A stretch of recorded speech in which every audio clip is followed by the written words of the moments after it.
Jirriżulta li l-Pulizija qed iżżomm żagħżugħ brabta ma' dak li seħħ fil-lejl ta' bejn is-Sibt u l-Ħadd f'Paċeville. Min tarif li għaddewna mkejjem viċin id-depo.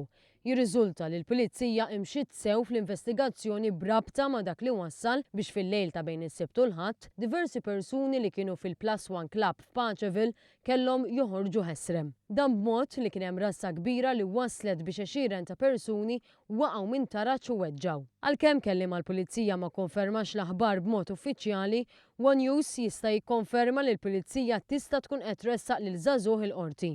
Żagħżugħ li skont it-tarif li ksibna għandu 18-il sena. Intant fil-Parlament il-Ministru tal-Intern Carmelo Abela għamel stqarrija ministerjali dwar dak li seħħ li fiha ta' wkoll rendikont dwar is-sigurtà f'Paċeville. Fuq kollox, qal li l-Gvern irid trasparenza sħiħa, tant li sostna li l-inkjesta maġisterjali se tkun ippubblikata meta tkun lesta. Dwar il-persuni taħt l-età fi stabbilimenti ta' divertiment f'Paċeville, il-Ministru qal li se jeħraxu l-penali u żvela li se jkunu preżentati emendi lil Kastilja fi żmien li ġej. Tkellem ukoll dwar il-preżenza tal-Pulizija f'Paċeville.